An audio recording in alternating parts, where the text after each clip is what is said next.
We like to begin with the bracha, with the blessing. Baruch atah Adonai Eloheinu melech haolam asher kitshanu b'mitzvotav v'tzivanu la'asok b'divrei Torah.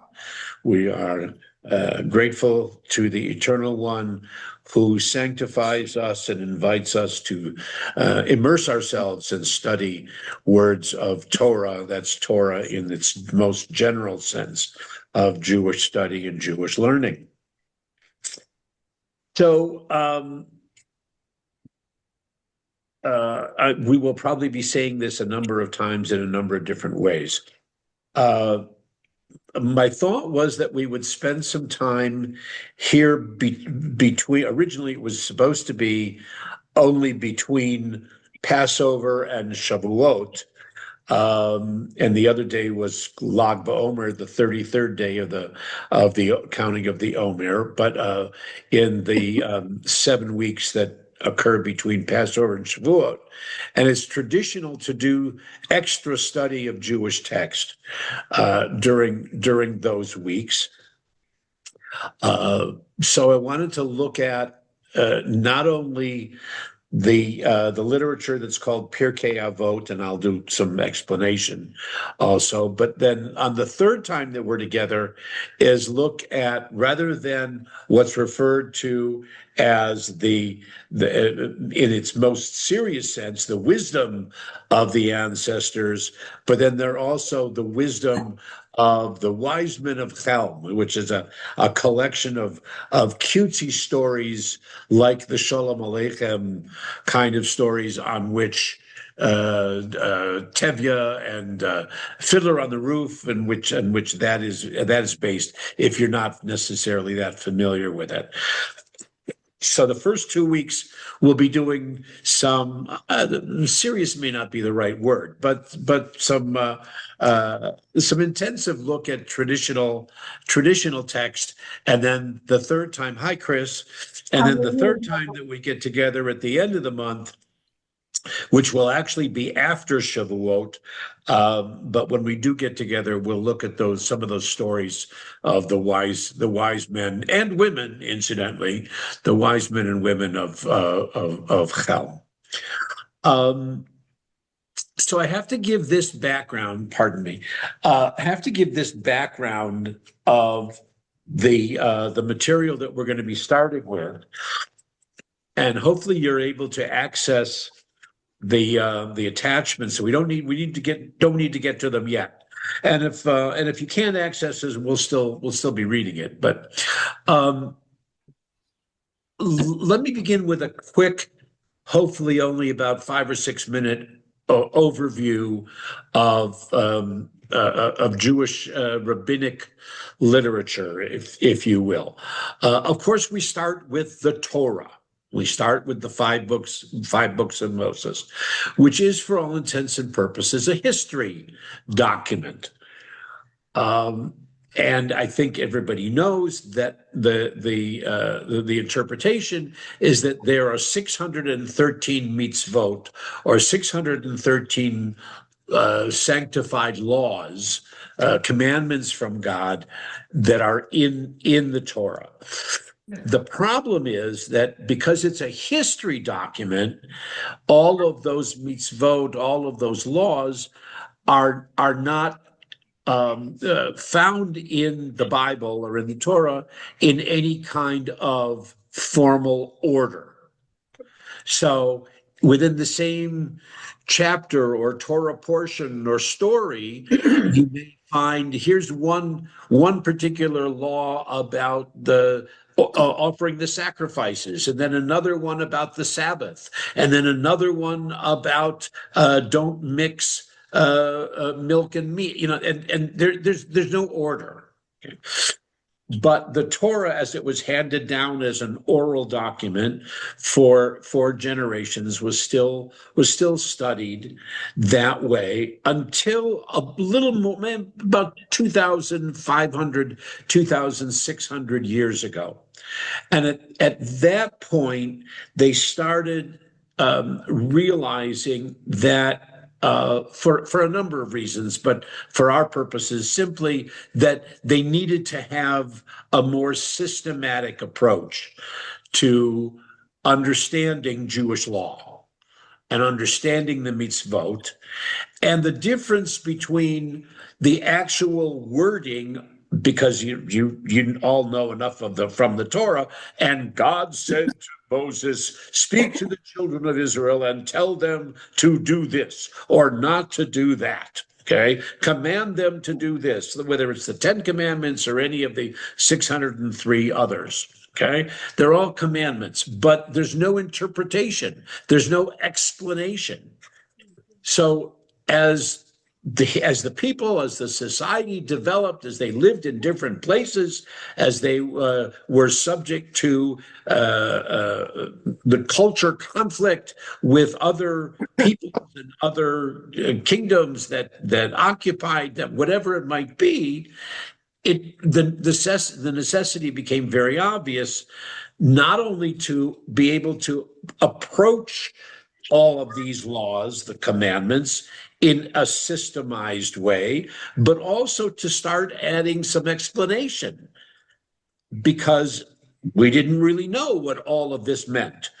Or if one of the commandments is offer this sacrifice in the temple in Jerusalem, well, if you know the history, you know that there were hundreds of years when they didn't have a temple in Jerusalem at that point. So what are we supposed to do? Do we offer sacrifice, offer it somewhere else? Do we not offer sacrifice at all? Do we replace it with something? So they started to ask those questions. There are two institutions that then evolve as a result of that around 2,500 years ago. One institution is represented by yours truly, the rabbi, when they no longer had the priest, they no longer had the Kohen Gadol, the high priest, or the Levites, who would function within the context of the sacrificial cult in the temple. So the new institution that arose were the rabbis, the teachers, the judges, the administrators, if you will, the interpreters, who would know the tradition, know the literature, and would answer all the questions that the people might have. The other institution is what we call the Mishnah. Now, some of you might remember the Hebrew phrase from the V'ahavta prayer, V'shinantam levanecha v'dibarta bam. Okay, you shall teach them diligently to your children. Right? You know, that phrase sound familiar to anybody? Okay. Oh, yeah. So Mishnah is a teaching.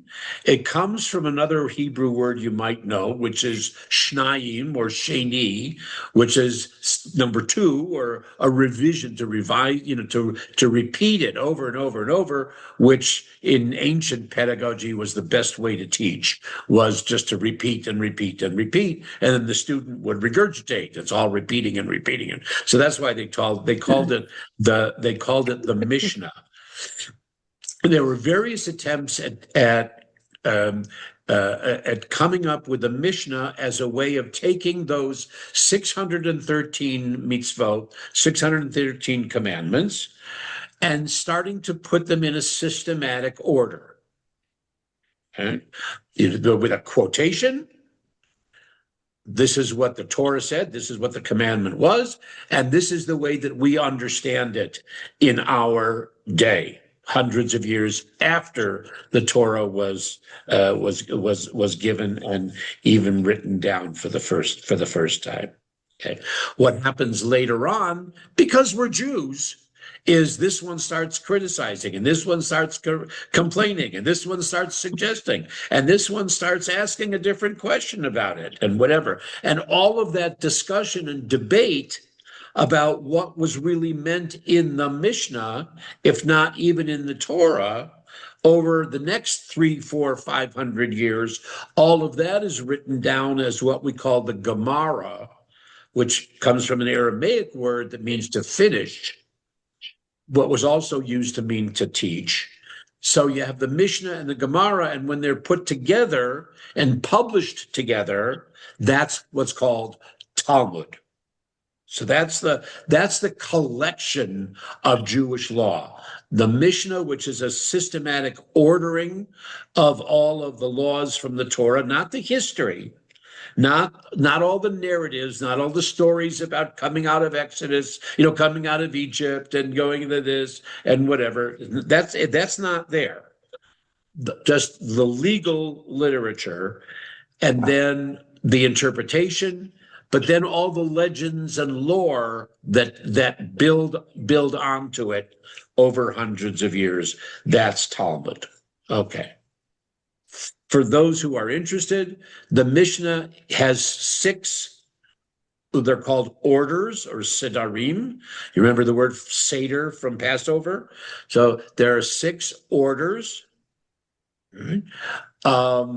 And all of the laws were then collected and put within these 6, let's call them categories, if you will. All the ones called seeds, it means it's about agriculture. One is Moed, which is all the festivals and the Sabbath, all the laws related to those.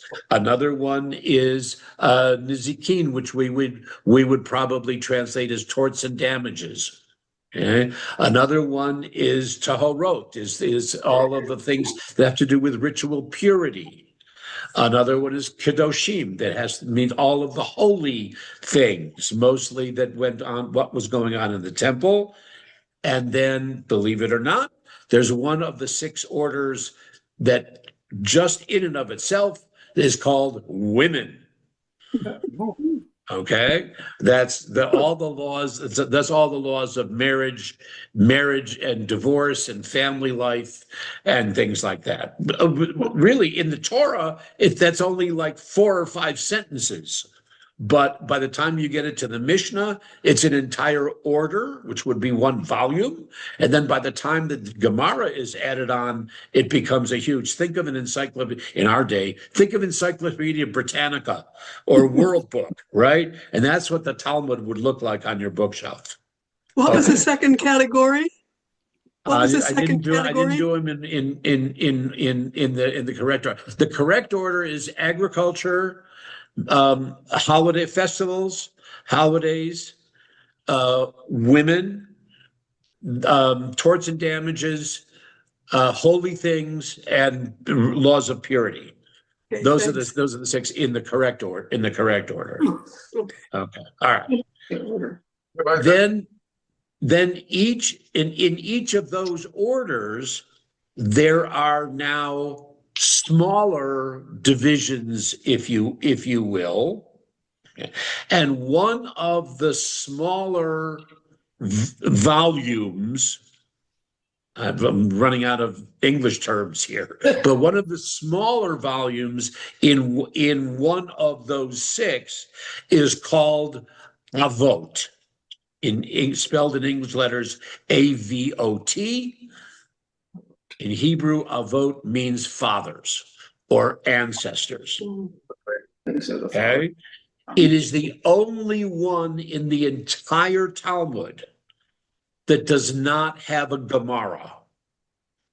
There's no debate and discussion on Avot. It was accepted as teachings, pithy statements, aphorisms, and everybody understood what it meant at the time. There was no debate, no discussion. There are later medieval commentaries, and I'll point some of those out as we see them. There are some medieval commentaries from 1,000, well, not maybe 1,000, from 800 and 900 years later on into the 15th century. Even so, there are commentaries, but there's no Gemara. There's no, debate or all the other stuff about Avot. So Avot comes to that's its name in the Talmud. in the Mishnah. It becomes later on known as Pirkei Avot, which technically means like the chapters of or the sections of the ancestors, but literally from the standpoint of the Jewish tradition, they meant chapters because originally there were 6, then they renumbered it, and then it became 7 chapters, one to be read, pardon me, each week between Passover and Shavuot. That's how we get to Pirkei Avot, chapters of the fathers or chapters of the ancestors, so that one chapter would be read or studied each year in the 7 weeks of the 7. A lot of places do Saturday afternoon study, whatever, rather than within the context of the worship service. So that's how we get to Pirkei Avot, one per week on those Sabbaths. Okay, let me make sure that I get through what I wanted to get through. Yeah.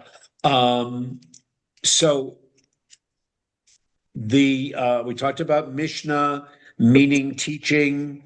The time frame for which most of these quotations or statements or whatever you want to call them is scholars will give it as 300 before the Common Era till about 200 of the Common Era. So that over a 500-year period, which of course, if you go back into your history, we're going to have a lot of influence by the Greeks, the Hellenistic time. We're going to have a lot of influence by the Romans, not my ancestors, but the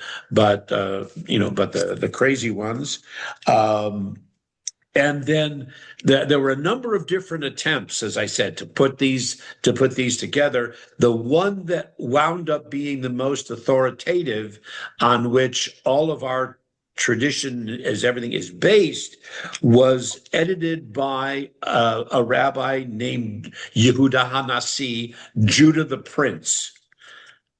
Doesn't mean a prince in the same way that his father was a king. Doesn't mean that. Actually, the Nasi was more, we would call more like the president or the mayor of a particular town council or something like that. But Judah the Prince, who is dated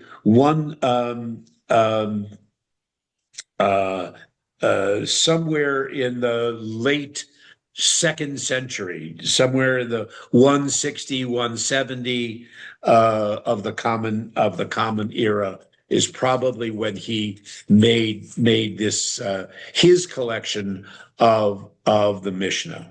Okay, just a couple more introductory comments.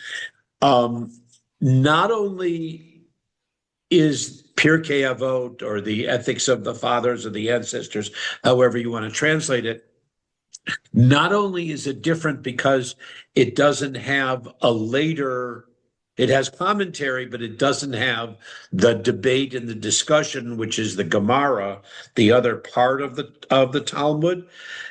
Also, what's missing from many of the statements, not 100%, but what's missing from many of the statements, as we will see, is what they call a proof text. Okay. Now, proof texting is very common in Jewish literature, in the New Testament. Proof text. Proof texting is that, we're going to say, here is what we do because God's, as it is said, and here's the quote from the Torah. Oh, okay. Or whatever. Or in the New Testament, as most of us know, and parallel to the Old Testament prophets, if you will, that such and such is the prophecy, such and such is going to happen because, as it is said. and then as Isaiah may have said, or as this person may have said, whatever, whether it's true or not, I shouldn't say true, whether it's an accurate translation or foretelling of what's going to happen or not. But the proof texting is there in other literature of the time. This particular book, this particular volume, meaning Avot, does not rely on proof texting. Similar to they didn't have the debate and the discussion because everything seemed very, very straightforward. Okay, everything seemed very understandable. Everything seemed very agreeable. And here's something that is somewhat hard to believe. Everybody accepted the authority of the rabbi or the teacher who was making the statement. Okay. In other words, no one came along and said, so here's a statement, Rabbi Joshua said such and such and such and such. Nobody, none of his students or none of, from another, or maybe from another school, another academy, raised their hand and said, but wait a minute, my rabbi, Rabbi Meir, said something that's completely opposite from Rabbi Joshua. We don't have any of that in Avot. There's 100% agreement. Okay. The differences may be pointed out in some legends, and we'll talk about that when we get to Hillel and Shammai, who are familiar names maybe to some of you, but everything is accepted as being true. So Solomon, not the king, but Rabbi Solomon says such and such, and everybody said, yeah, that's right. I can agree with that. I can learn from that. So there's no argument about it. When we encounter two rabbis together in the same in the same what's the sentence I'm looking for? Or what's the title I'm looking for? In the same verse, I guess. Okay, they'll say, well, Rabbi Moshe and Rabbi Joshua said so and so. Okay, they may be right revisiting the same quote. They're saying it two different ways, but the teaching is the same on the one hand. On the other hand, as we will see, there may have been two schools of thought that are being represented, but they agreed, or they agreed to disagree, and comfortably, respectfully, so that they had two different titles. These are called the zugot. They're called the partners, if you will. That one was considered, we mentioned before, like Judah the Prince, the Nasi in Hebrew. Nasi in modern Hebrew is the president, but it wasn't the president then. It was, like I'm saying, more like the mayor of the town council. He had more of a role in the civic administration of the area. And the other was called, his partner was called the Av Beit Din, the father or the head of the Beit Din, which is the rabbinic court. So sometimes you'll have the two names mentioned together and their quotation or their teaching mentioned together, even if there's a little bit of rewriting. Well, one said it this way, one said it something else. Maybe one started with, there's some classic examples. You remember back to the Seder, the Passover Seder that we all experienced? Yeah, remember there are all kinds of different ways of explaining why the four sons or the four children, right? Okay, so there are all kinds of different ways of understanding or teaching about the questions that the four sons would ask. or the four children would ask. So here's, what did I say before? Rabbi Solomon and Rabbi Moses, I don't know, whatever, that each of them would, in the same paragraph, in the same verse, would say, in my thinking, the four represented such and such. And the other one would say, no, the four represented, that represented such and such. And we can learn from their teaching. Okay. Was somebody making a question? No, from their okay. interpretation. Yeah, their interpretations. Right. Okay. All right. So I said that there was no proof texting, right? There are some scholars who would say that the intention of the editors of Pirkei Avot was to model the literature after the book of Proverbs. Okay. If you've ever spent any time with the book of Proverbs in the Bible, in the Hebrew Bible, in the Old Testament, also there is not much. It's not prophecy. It's not history. It's a lot of these statements.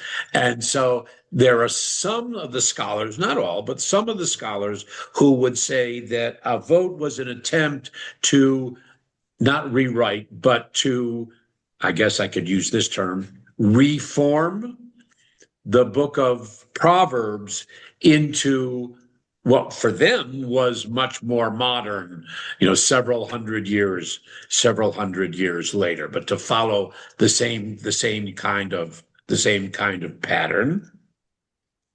And then one other comment that I found interesting is in one of the introductions that by one of the medieval commentators about this section is that when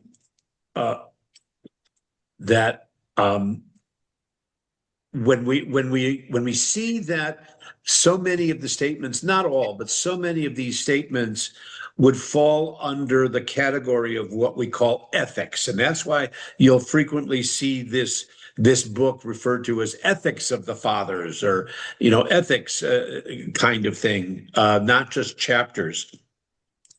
But this one commentator said, that other nations from the time, they said that their collections of ethical statements were based on societal needs, so to speak, or what had developed out of society. Whereas all of the teachers in our literature say, no, this is ethical behavior and responsibility and relationships that come from Mount Sinai, that come from God's word. So this is part of what makes us a holy people, if you will. The Torah study people who are together, we've been talking last couple of weeks about the word kadosh, about the word holy. What is holy and what makes us different, separate, unique, distinct, et cetera, et cetera, et cetera. The three major commentators that we'll be referring to, one or two of them, probably the names might ring true to you. One is Rashi. Rashi, of course, is the commentator of all of Jewish sacred literature, the Torah, the Haftarah, all the rest of the Tanakh, the rest of the Bible, the entire Talmud, whatever. Rashi, that's his name is an acronym for Rabbi Shlomo Yitzchaki.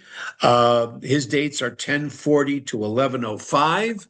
Born in France, but much of his life was spent in what is today Germany. Another name is Maimonides, or known as Rambam, Moshe ben Maimon, 1135 to 1204. Maimonides lived primarily in Cordoba in Spain, but also spent a lot of time in Alexandria in Egypt.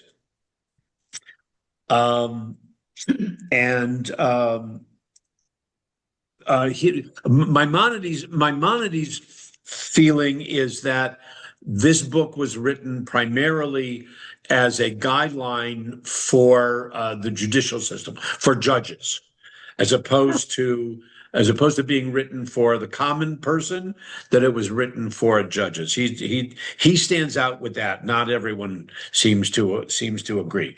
The other major commentator that people will mention a lot when we study Mishnah, not only the book of or the order of Avot, but all of the Mishnah, is a teacher who goes by the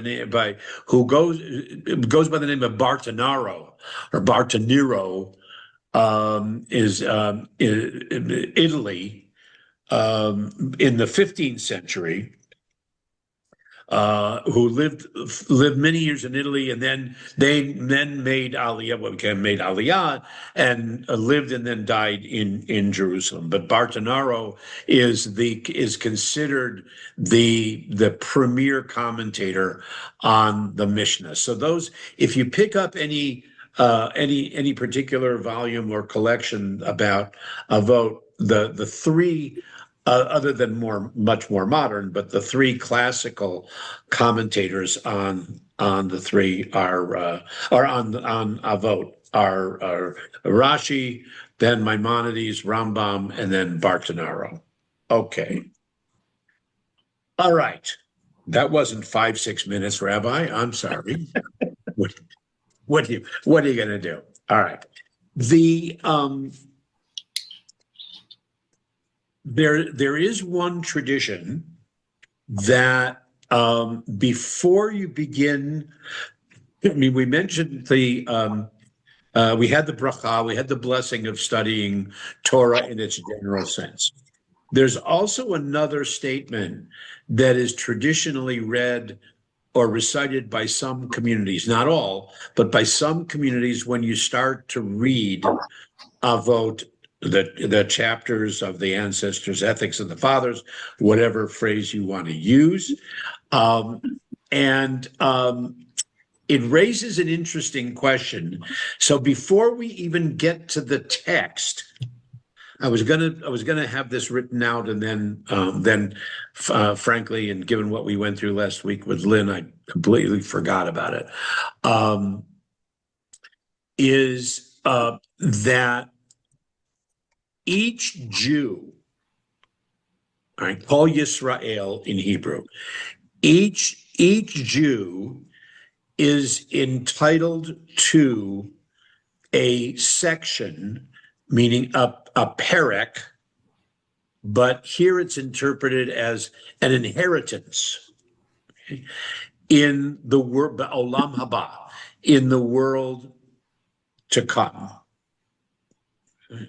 Meaning that the encouragement is that if you study, and then obviously if you live and follow and behave according to what you're going to learn from studying this text, it is going to help you merit living eternally in a heaven. Okay, whatever that means to any of them or to any of us. So, Kol Yisrael yesh lahem chelek uperek be'olam haba. Okay, that every Israelite is entitled to a section or a portion, an inheritance in the world to come. Parenthetically, if you spend the time studying this literature, it will help you, warrant and deserve that. Okay, what a lot of more modern teachers, myself included, I don't know how many of you may have heard me say this, because I don't know how many times I've said it in the last 6.5 years that we've been together, is that by reading and by studying this, Kol Yisrael yesh lahem chelek uperek ba'olam hazeh. Okay. That more importantly is by looking at this kind of literature, studying it, and bringing it into your own soul and heart and mind and your own life gives you a better sense of this life, irrespective of what's going to happen after we die. You know, more importantly is focus on this life. Don't do it, you know, for the sake of what's going to happen afterwards. That to many of us, myself included, seems to be the more overriding and fundamental lesson of spending time, whether it's only a couple hours or whether it's a couple hours every week for the 6-7 weeks, or whether it's lifetime. That by studying these, by affirming and by making these statements, these ethical imperatives part of our own lifestyle and our behavior, gives us a better reward, if you will, a better, you know, merit in this life, rather than doing it for the sake of what's going to happen afterwards. And there are one or two of these statements that we will see that will resonate with that same theme. Okay. Can I move on? Any questions in that 5 or 6 minutes that actually took what, 35? It's a lot. But you know me by now. I know it is a lot. It is a lot. You know, for some it's the first introduction. For others, it's a reminder. Vishinantam levanecha. I'm just, you know, going over some of it, and hopefully, like Obama said to Stephen Colbert, hopefully we'll put it into the correct context. Yeah. Right. Steve, were you raising a hand there? Yes. Okay. Yeah. I just had one question. You know, that you know, the whole concept of Olam Haba is, as I've understood it, is a little bit vague. Oh, no question. Because right. you know, is it the Messianic age? Is it some you know, that was sort of a later sort of rabbinic tradition, that there was some sort of place after death, but that wasn't universally agreed upon by all. It was, you know, sort of I guess it was the Sadducees didn't really go for that idea, particularly. Right. The Pharisees saw resurrection as part of the scheme of life, and the Sadducees did not. Yeah, absolutely. Yeah.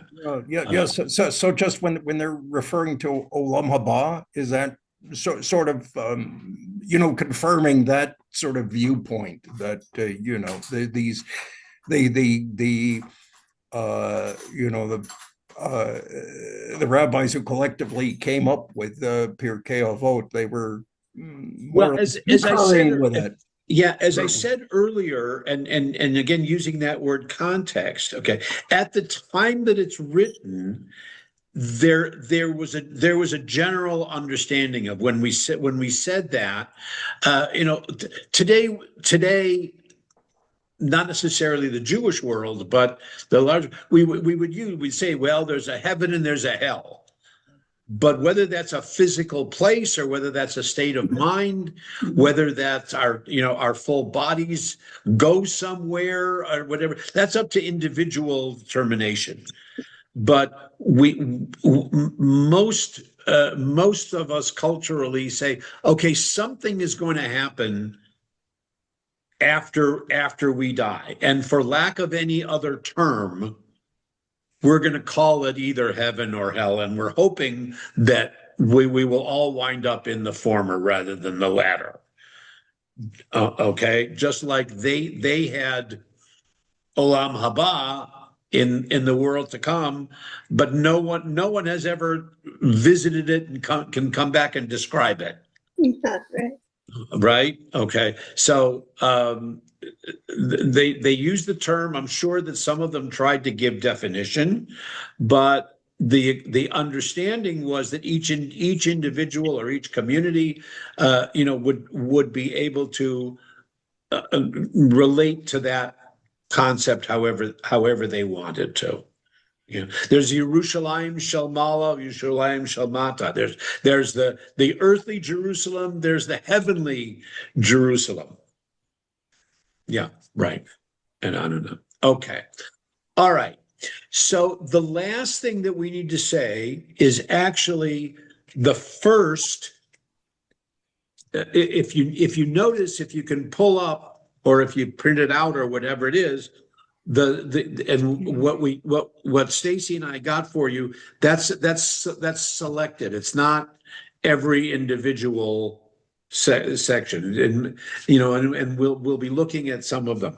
But if you notice, we started with chapter 1, number 2. Didn't give you number 1, okay? Because number 1 isn't a whatever you want to call it, isn't a teaching. Number 1 is the justification that they wanted to give for all of this. Okay, so I'm going to give it to you in Hebrew and in English. Moshe kibel Torah Sinai umsara liHoshua v'Hoshua lizkenim zkenim linviim uneviim mesuroha la'anshe knesset hagdolah. Okay, that at Sinai Moses received the Torah. They believed that.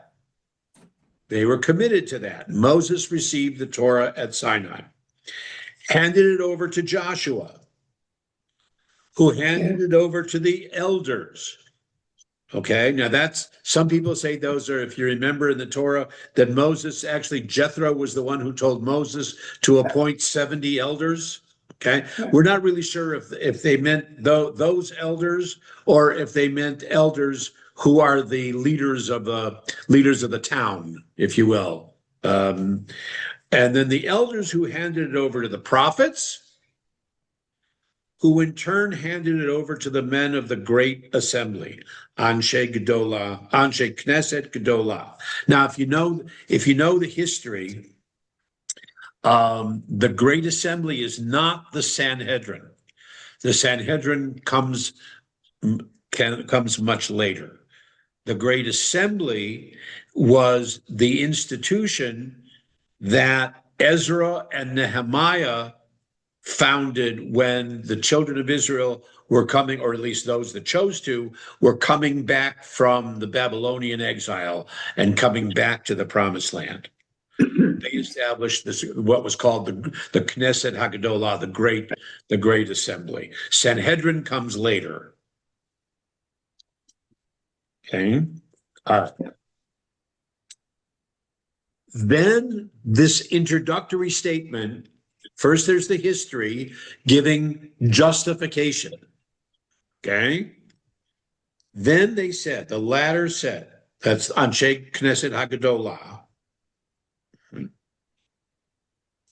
Heimamru shlosha devarim havu metunim badin v'ha'amidu talmidim harbe v'asu siag laTorah.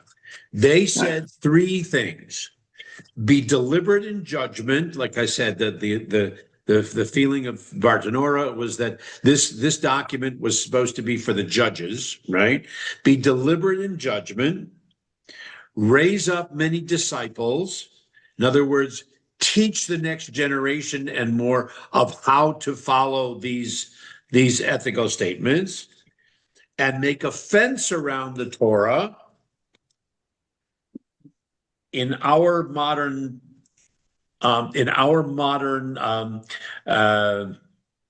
democracy, whatever you want to say, that's having the different branches. Okay, so make sure that the Torah is protected from interference from the other side. Okay, protect against it. Okay, all right. Yep. So that's all the background and the context if we go then to chapter 1, Lekod is a selected verse from of verse 2. Okay. I should say also, I'm looking at my notes here, should say also, raise up many disciples means, on the one hand, it means make sure that the judges who will succeed you are trained in this literature, but it also means that you have you meaning the rabbis, the leaders of the community, you have the legacy of inspiring, motivating, teaching disciples. It's not a hereditary thing. It's not the priesthood anymore. Okay, the priesthood was hereditary. Right? Okay. You could only be a priest if your father was a priest, right? This is not that. This is they're saying to the rabbis or to the judges, whichever way you want to see them, they were probably in those days seen in the same role as raise up many disciples. In other words, it's your legacy. You've got to do it because they're, you've got to inspire people to follow you, because it's not like they're going to be born into that role, for better or for worse.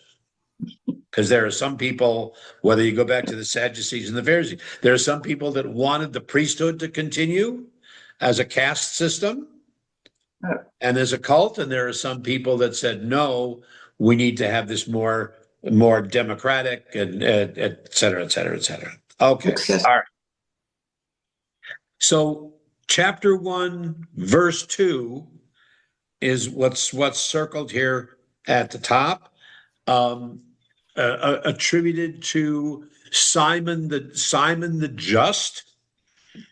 Now they don't necessarily give him the title of rabbi there, or they don't give him the title of the Nasi, the president, as we were talking, or the mayor we were talking earlier, or the Av Beit Din, the head of the rabbinic court. So he was singularly the authority figure for the Jewish world at the time. Maybe Steve and I were talking about Mordechai Kaplan, who had that kind of reputation. Not everybody agreed with him, but everybody certainly respected his authority within the movement and within his interpretation of how Judaism should be maintained. They didn't all agree, but they certainly didn't question his authority. Maybe that's not the best example, but hopefully you get what I'm saying.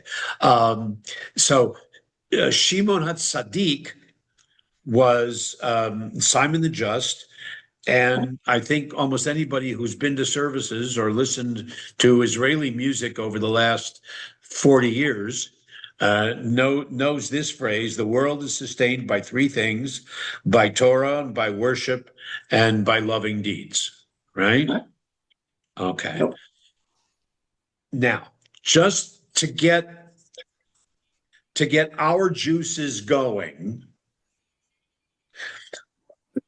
what do you think that he meant? So you have to break down the sentence and break down the individual pieces.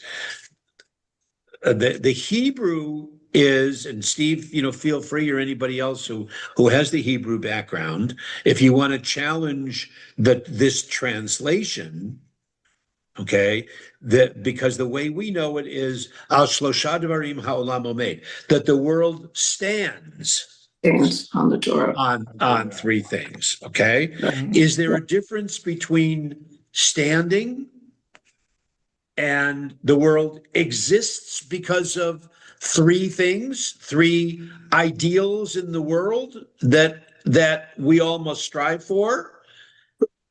Is it that these three things aren't automatic, and it's obligatory on us to make sure that these three things are there so that the world doesn't fall apart.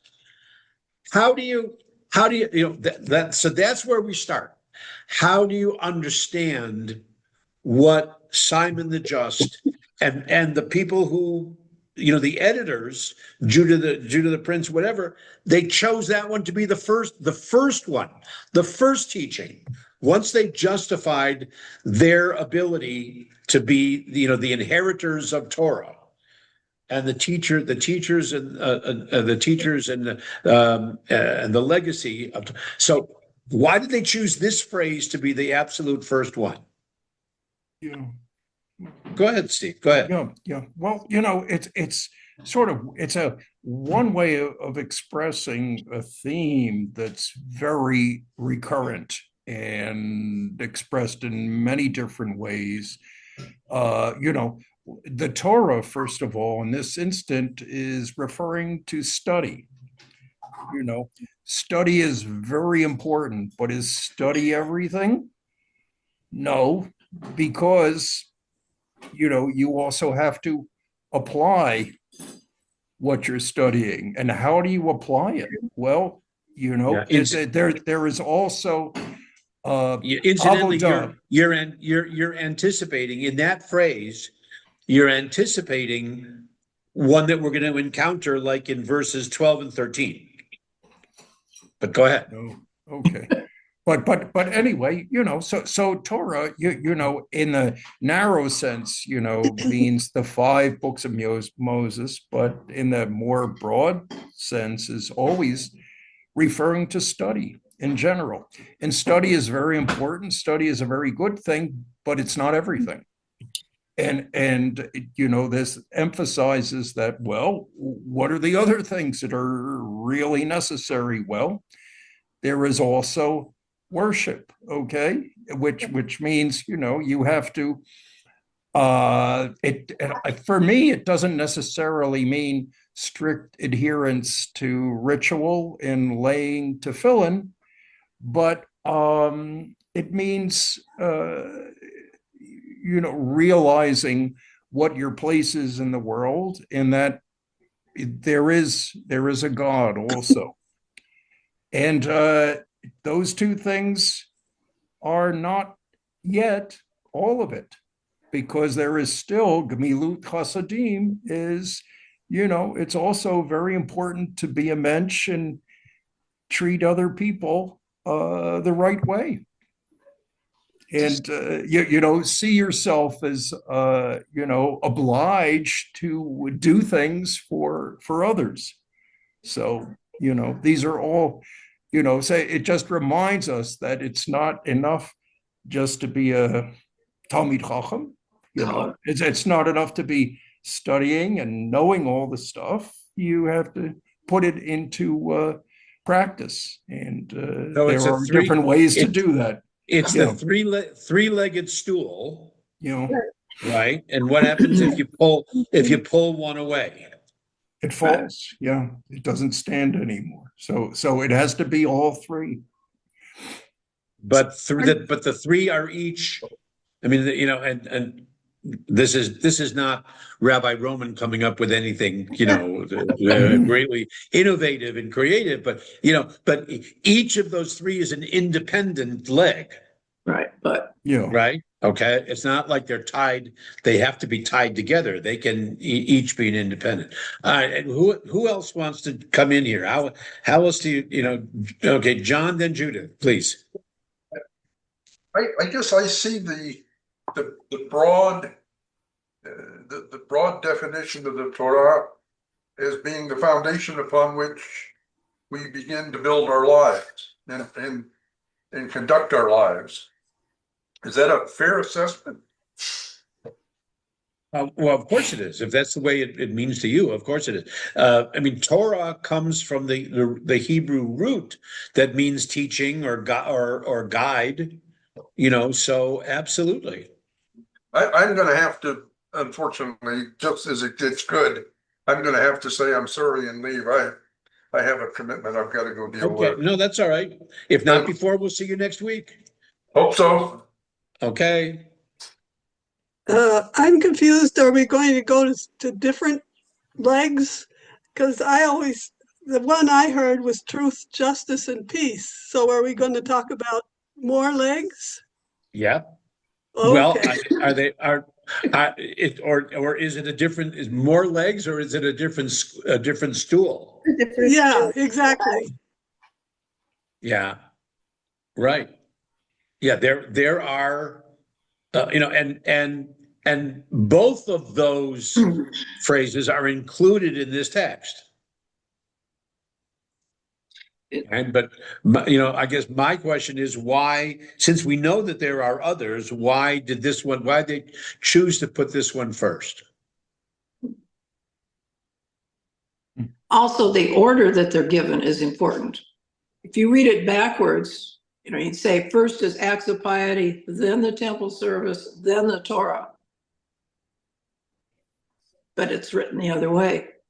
Everything's based on the Torah comes first. Then the Okay, temple. yeah. I mean, Then it the might acts be of piety. because You can't have musically it sounds better. No. the right, order, okay. but the order is important because yeah.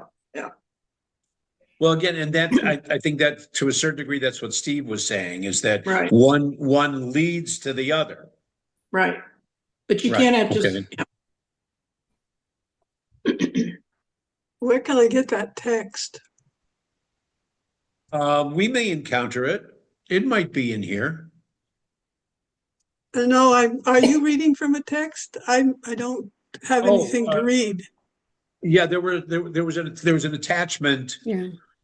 there was an attachment that came in an email on Monday.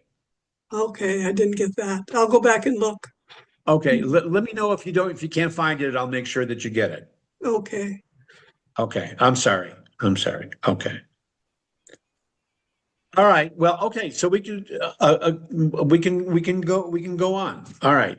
The next teacher that they quote in chapter 1, now verse 3, is a fellow named Antigonos, who's obviously a Greek, Mhm. right? Mhm. Okay. Antigonos is dated to the early 2nd century BCE. Right? And this one we need to put in context from the discussion, or at least that I touched upon with Olam Haba, with world to come and things like that. So Antigonos of Soho, be not like servants who work for their master only on condition that they will receive payment, but be like servants who work for their master without looking for any reward, and be filled with reverence for God. Now, so in other words, okay, what you are doing should be for, let's say, good for its own sake. If we're treating this as an ethical statement, do good for its own sake rather than for the promise of a reward, whether that's financial or whether that's, again, reward in the world to come. And then the last little phrase at the end, in Hebrew, Vihi morah shamayim aleichem. This translation is be filled with reverence for God, but just as legitimately, it could be, and may the fear of heaven be upon you. That's what I have in mind. Yeah. Okay, so is there a difference between reverence for God Right. and fear of God or fear of heaven? And how, if at all, should that affect what our deeds and behavior and ethical identity should be marked? I don't know. You know, you know, Go ahead, go ahead. I think, you know, the Yirei Shamayim is a very often used, you know, idiomatic Mhm. term. And In you know, English, in English, it is too. The fear of heaven. It's right. Yeah. but for me, you know, what sometimes when an idiom is used a lot, its meaning changes a little bit. So I think for me, you know, it doesn't necessarily mean you're quaking with fear and you know, you're afraid of the thunderbolt that's going to hit you if you're not putting on your tefillin the right way. You know, it's not exactly that. It's just it's more it's more in a positive sense. You know, it's I because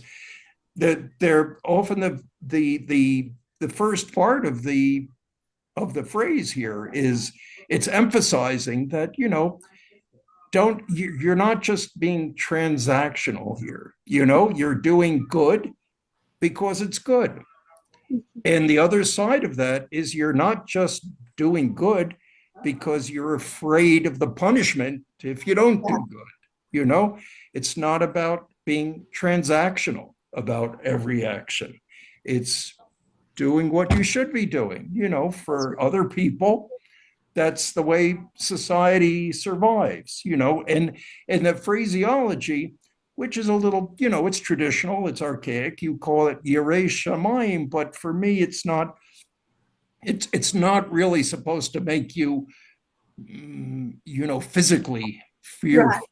Right. You know, it's not about looking up and Yeah, right.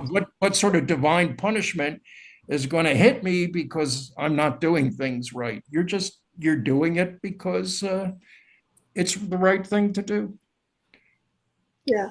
People who make that kind of decision that I'm going to do right because it's the right thing to do. Well, Are that's the essence.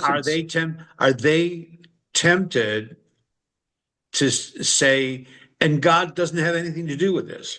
Yeah. So is this Antigonos's reminder that, you know, even though you're comfortable and, you know, if you've come to that position of I'm going to do good not for the sake of reward, No. Antigonos still wants to remind you that you do still have obligations Yeah, Right. to God. yeah.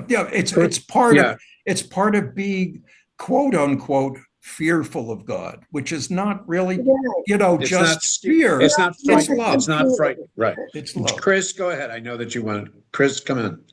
Yeah. I was saying it is more like honoring. It's a great honor to do good, to demonstrate the love of God in you for your fellow man. It's you be honoring God by doing that, and that's not what motivates you to do it either. It's just a nature thing that comes, and you know that that's got to be done. But at the end, you receive blessings from that obedience, from that moment of extending yourself for another person. In other words, what you're saying is that what Antigonos means is therefore, if you do this, okay, if you do, therefore you will be filled with reverence for God by making that kind of personal identity and personal statement of your, you know, you will be. It's not. It's something that will. No, it's not what you're expecting, but that's what you get. It's a reward that you're not Okay. really respecting. You know, Okay. many Good. times, I like that. I like that. yeah, many times you help somebody and you end up being more blessed, or it sounds like, than the person that you help, and it's just something that happens with the action, and I think it's beautiful. But again, when you're doing it, you're not thinking, oh, I am going to be blessed. No, you're just thinking, this Just is what I because. need to do, because somebody has to do it. And I am here, right? So Okay. Okay, anybody else? All right, then go to on the right-hand side of the page, chapter 1, line 6. Okay.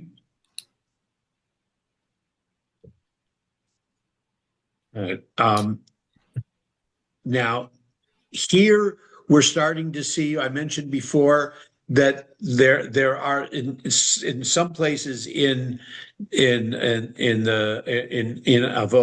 that there are what we call the zugot, the pairs. Okay, the companions. One is the Nasi and one is the Av Beit Din. Okay. In 6, we meet Joshua ben Parachia, who was the Nasi. And then in 7, we're not necessarily going to read 7's comment, but 7, Nitai the Arbelite, was the Av Beit Din. He was the head of the rabbinic court. Okay. Sorry, but my battery's going, so I'm gonna have to lay it down, my phone down. Okay. Okay. All right. So Joshua ben Parachia says, and I got to do the Hebrew. Aseh lecha rav, uknei lecha chaver, which this translation says, get yourself a teacher, acquire a friend to study with you.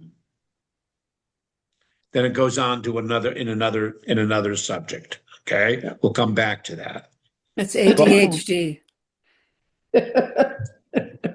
Okay, all right. I was going to ask you what I don't get it. Which First don't you're you get? studying and then don't be mean to people. I don't know. No, well, leave the second part of it out for the moment, because we have to discuss the first part to begin with. Okay. Okay. All right. Because I have to go back to the Hebrew. I didn't choose this particular translation to share with you because I think it's the best translation. It was just a good selection. It was easy to scan and to work with. But I'm not so sure that the translation is exactly what Joshua ben Parachia meant. Okay. Aseh lecha rav, Rav is definitely rabbi or teacher. But aseh lecha, on the one hand, can be get yourself, the way that they translate it, but it can also be make for yourself, or make yourself a rav, a teacher, if you will. Okay. And then uknei lecha chaver, acquire for yourself someone to a chaver is, on the one hand, is a friend, Right. okay, is a companion, but within the context of the yeshiva, of the academy, a chaver is a study partner. Okay, you might have heard the term, the technical term. It's Aramaic, but the technical term for two people who study text together is a chavruta, is from chaver, which is the Hebrew word that means to bind together. So it's a friend, but it's someone that you study with, or it can just be a friend. Now, are those I remember a discussion in seminary, but is that a different role? Is the rabbi one role and a friend is another role? They're two different relationships, or is it, if you find yourself a rabbi or a teacher, you have then acquired a friend? Mhm. Or are they two separate kinds of relationships? Well, And the verb that he uses, "Pnei lecha chaver," that's acquire. mhm. That's purchase, or that's, hire and engage someone to be your friend. Your partner. Yeah, yeah. Okay. Could I say So something? absolutely, you can say something. Yeah, I'm just for me, what it says, and going back to the Hebrew again, asela harav means for me appoint even appoint a rabbi, and it's not Okay. necessarily Steve choose a- Marin. choose a Steve rabbi. Marin can appoint rabbis, but it's sort of a collective obligation, to the people. People have to have authorities. It's helpful, but bear with me because there are a few parts here. But the first part is asela harav. You need an authority. First of all, you need an authority figure who maybe is a little more knowledgeable. Okay. And that's a start. Society in general needs authorities, but that's not everything. Okay. You need also colleagues. For me, I'm not sure that's really a study partner because it doesn't say. Okay. I mean, that's a little bit of a drosh on top of it. But, for me, friendship, if you have a good friend, you can consult the friend on a lot of things. Okay. A good friend can advise you. So it's not the same as an authority, like a rabbi. Okay. There are some situations where you need an authority. You have to go to the authority.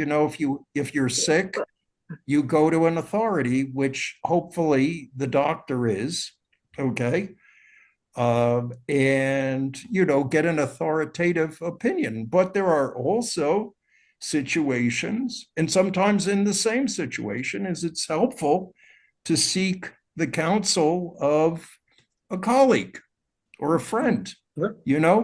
What would you do in this situation? So both are important. I guess we haven't quite gotten to the third part. The third part is a little distant from those two. I agree. I'm not sure Right. why, No, it's why definitely they link that. But right. but- But asela harav, certainly can be make sure that you personally or that your community has someone authorities. in that. Yeah. Right. And I mean, and from their context, they want it to be a rabbi. Mhm. Okay, they're trying to justify the line of this rabbinic institution, as opposed to those who want to bring back the priesthood. So they want it to be, that's why they say specifically the Rav. But then there's the question of what is that? Is that that you want the relationship with the Rav to be that of a friend? No. Or is that a totally different relationship? It is different Yeah. because the Rav is a master too. So it's not exactly it's not an equal. It's an authority that you go to, and which is important, and it's a different relationship, and it's an important relationship. It's not the only relationship, because we go on to discuss other things too. But, Right. Okay, Gail, then Chris. Yeah, I just want to read what I have in my book. Okay. The rabbi says, provide thyself with a teacher, get thee a comrade, and judge everyone with a scale weighted in his favor. You're adding that third part of it. Yeah. Right. Okay. Yeah. Okay. To me, see, that almost contradicts what Steve says, that the teacher is really the main source. But here it's saying, no, everyone is of equal weight. No, or importance. that's not what I was saying. No. I didn't go on to the third part. It's just Oh, okay. All right. it's All right. Okay. all well, no, I'm sorry, I jumped. Okay. It means you have to sort of lean when you're judging other people, lean towards being a little more lenient, not too harsh with them, because it says lekaf zchut. In other words, it's sort of using the image of a scale, where a scale has two kapot in Hebrew. It's got two palms, okay? Because that's the way the old scales worked, okay? I know. And when you're judging someone, there's a scale. There's kaf zchut, and the other thing is chova. Or so you're sort of weigh the scale to their benefit. Maybe put your thumb on the irrespective of their title. Yes, Thank you. it's not, no, it's not relating to the title. That the Rav was a different issue, but Yeah. it's what they're saying is when you're judging people, put your thumb on the scale a little bit to have it in their benefit, cheat a little bit in their favor, I think that's what I just said. Yeah, no, what you were saying, yeah, it is what you said. I'm not disagreeing with you. You Okay. said what you Thank said you. contradicts what I said. All right, I want to get to Chris. Go ahead, Chris, please. Yes, when it comes to me, when you do have that kind of friendship, it's accountability, where you have shared something with someone, and then you are listening to their report or their counseling. It also makes you responsible and accountable to what you're learning. When you're by yourself, well, that accountability is different. It's not like real, I guess, depending on how much you set your boundaries for. But I think when you are sharing the scripture or the word of God or anything, any teaching with someone else's, you have to take it real seriously and become active of what you heard and do what you heard. That's my personal opinion on that. Okay, I'm gonna ask a question to take this in a different direction, Okay. and then we'll kind of close up. But is there a danger in? And here I'm making the and. So however you want to translate, get yourself a teacher and acquire a friend. Is there a danger in making that the same person? Or is there an extra benefit in making that the same person? This is Ken. I think I think it can be done. Yes, as long as is there a way that you can set up rules for this, or Yeah. yeah. kind of a speak of what you really hope to attain by this friendship? I think it can be done. I don't know. Am I answering the question right? Or is that the entree into the third part, that if you have become so close that your authority figure, your teacher, it is your friend, your companion, it's going to be all the more difficult to give everyone the benefit of the doubt. It's easier to fall into a pattern of favoritism. I hear what you're saying, and I guess you're right. It would be quite difficult. I don't know. Right. You know, Ah, or you know, again, there are those who say that this whole thing is supposed to be an instruction to the rabbis and to the judges, you know, right. and to the leaders. That's why I phrased it. Is there a danger True. to you know, I mean, I have colleagues who would certainly say, you know, don't get too close, don't become Yeah. that Mm, close with your right. congregants. You know, Or if you be need if you need certain, need a friend, go outside of your community. Mm. right? And also Mm. be certain that that's where what do you really want out of that friendship? A growth into uh, your relationship with God to be more important than anything else, and just to use that relationship as a soundboard or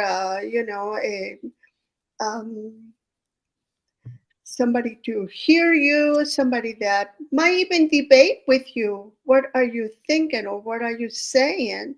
But all under the same protective covert, I guess I can say Yeah. that. Or Right. Right. yeah, Yeah. Okay. Yeah. May Well, I, yeah, may I you know, comment? Yeah. Yeah. This is Kent. Kent, go May ahead. I? Go ahead, Kent. You've been quiet. Sure. Uh, I think it's segregated two different people, two different essences, and that's Yeah.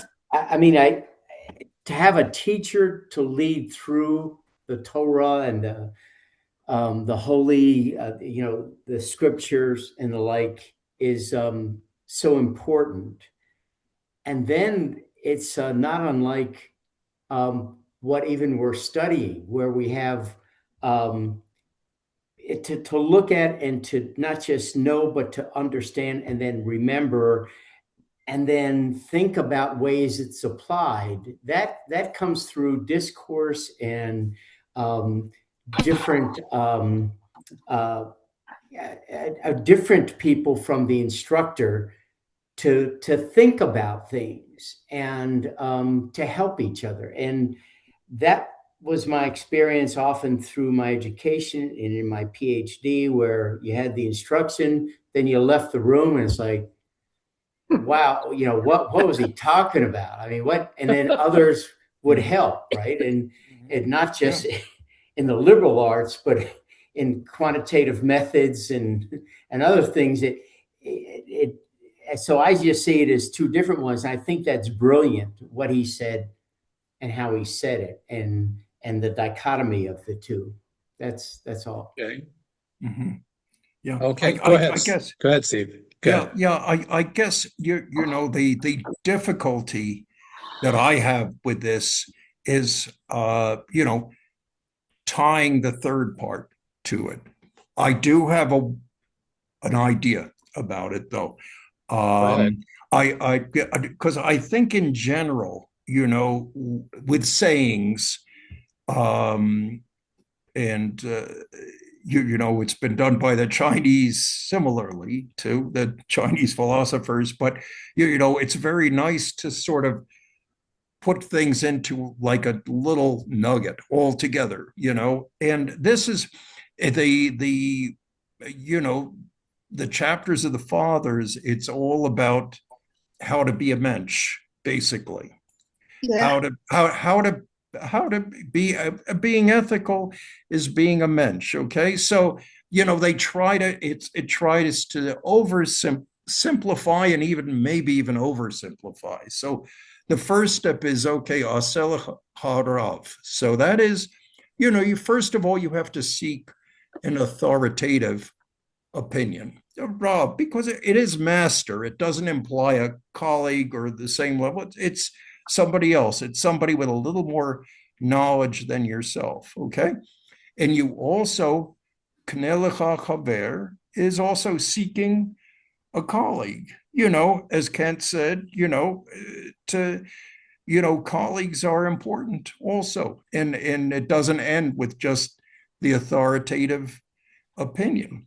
The third thing for me is really, because the the image is very clearly in Hebrew, in the original Hebrew, is a scale, is an old-fashioned scale. And an old-fashioned scale has two quote unquote palms, and one can weigh more than the other, and you have to sort of equalize them. And they're saying that when you judge people, just be very careful about your judgments. It's not enough to just be very informed, from your authoritative opinion and from your colleague, but also stop and be a little bit more on the side of maybe empathizing or understanding people. Don't be too harsh Right. in your judgment. And they actually say that, they don't say be, absolute, weigh, the positive versus the negative, maybe just lean a little bit more on the positive, just kind of give them the benefit of the doubt. And like any saying, it doesn't pertain to every situation necessarily, Right, of course.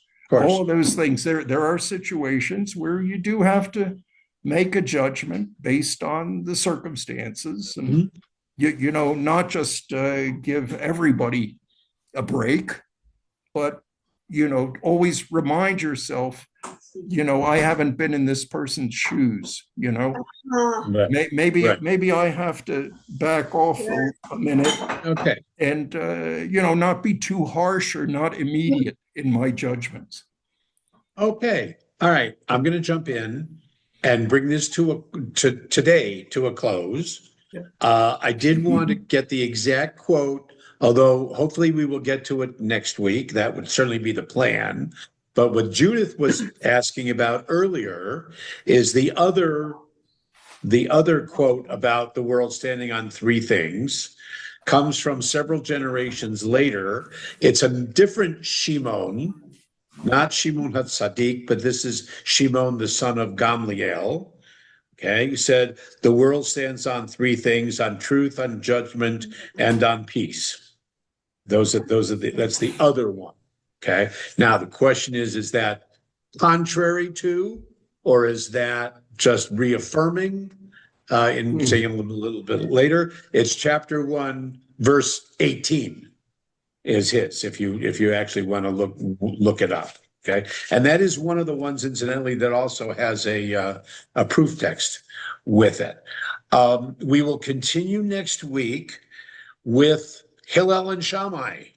I'll give some background about the two characters, and we'll look at some of their statements, and then see if we can even get into a little bit of chapter 2. Maybe we'll see. I've enjoyed this. I want to thank you all for coming along on the journey. I always like, every couple of years I like to go back and spend some in-depth time with Pirkei Avot. Thank you very much, and hopefully, if not before, we'll see you next Wednesday. Thank you, Rabbi. Thanks, everybody. All right. Thanks. Be well. Bye-bye.